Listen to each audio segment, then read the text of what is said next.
Hey guys, I wanted to do this video for a while now. I'm a few days past 1 year since my total thyroidectomy and parathyroidectomy. If you haven't seen my previous videos, I just basically shared that I had a very large goiter, which is, on your thyroid basically, that's overgrown.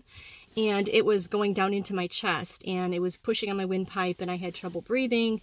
I felt like my weight went up and down. I think it was just really, really messed up. And then my parathyroid tumor, we have 4 parathyroids in our, attached to our thyroid gland, 2 on top, 2 on bottom.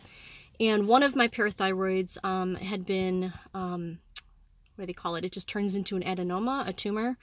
And it could be caused by the radiation iodine treatment that I had done on my thyroid when I was 16. So I'm 40 now, and it's taken that long of a time for the radioactive iodine to basically cause the tumor. And that's what my doctor thinks that was caused by. So if you've had radiation treatment, please get yourself checked out. 10 years or more afterwards, please keep checking on your parathyroid. Doctors don't always check for that, so you have to make sure you go to an endocrinologist and ask them to check on your parathyroid if you're noticing symptoms like bone aches, really bad brain fog and confusion. What is the other one that was really bad? My irritability was horrible. I found myself becoming somebody who was like screaming at people while I was in my car, because they cut me off or something. And I never was like that. So I was noticing a lot of changes, and that's what spurred me, on to go to the doctor and get it checked out. Anyways, so it's been a year since my surgery. A lot of the parathyroid tumor symptoms are gone. Very excited about that. Usually when you have it, you can have a range of symptoms. I didn't have kidney stones, but a lot of people do. I did have some kind of bone pain a little bit, but it wasn't as bad. It felt more like a little bit of arthritis. So maybe that's what it is. But usually the main problem that bothered me, and I don't know if it's bothering everybody else, but I had to pee about every 5 minutes. I felt like I was getting up from my desk at work and going to the bathroom every 5 minutes. It was driving me crazy. So that's gone. I'm very excited about that. And then another thing, the irritability has gotten a lot better. What else? I had lost about 10 pounds, I think prior to my surgery, but I've gained 10 pounds since my surgery in a year. That's not horribly bad. I think my medication needs to be increased a little bit, my Synthroid.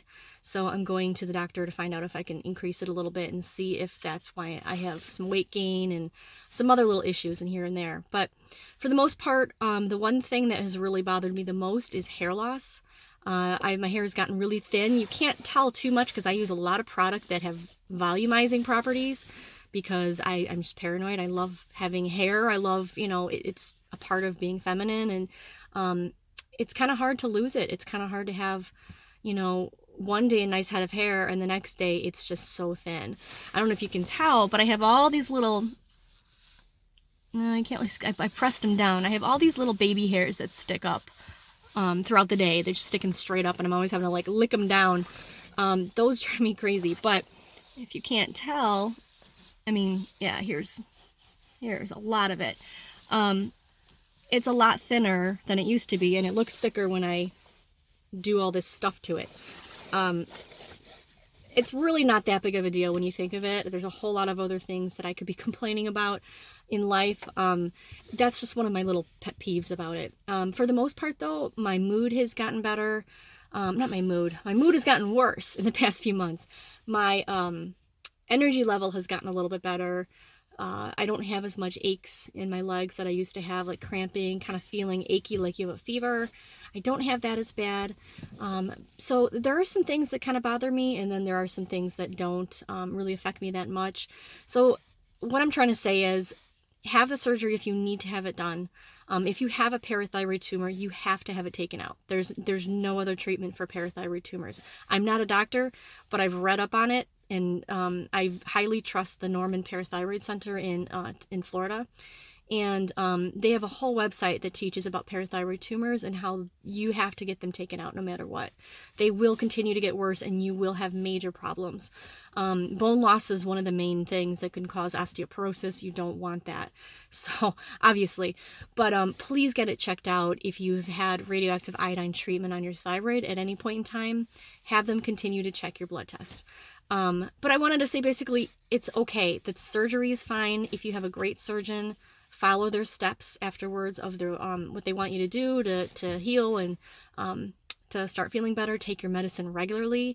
It's not a joke. When you have no thyroid, you need that Synthroid or levothyroxine or Armour or whatever it is you take to replace that hormone, because if you don't have that hormone, I mean, your body, it's not going to be able to function. You have got to have a good regimen, and you have to take it every single time around the same day. I mean, every single day around the same time. I do mine like 5 a.m. So please, please, please don't freak out and worry about it. Get the surgery done if you need to. If you don't need to, you can try something different, like, the radiation treatment. I don't recommend it because I think that's why I have the parathyroid tumor, and my doctor thinks so too. But it's up to you, really. But if you have a large goiter, you definitely need that out. That's not something that's going to change. It could get bigger and continue to push against your windpipe.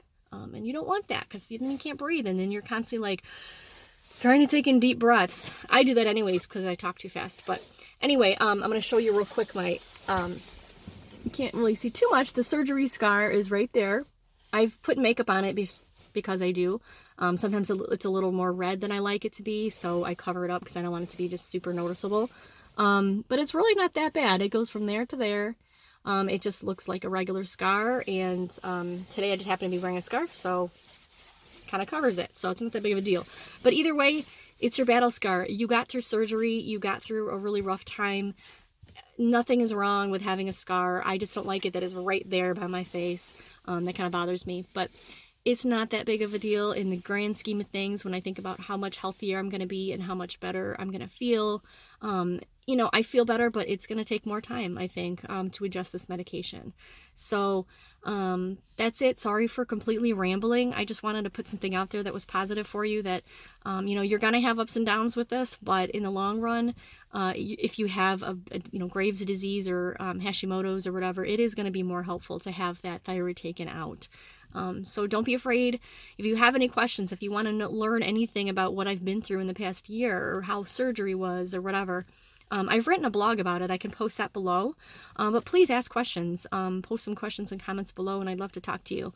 And I hope everything goes well if you have surgery. I'm praying that whoever you are watching this, if you're going to have surgery soon, I'm praying that everything goes well for you. And come and talk to me when you're done and let me know how you're feeling. All right, bye.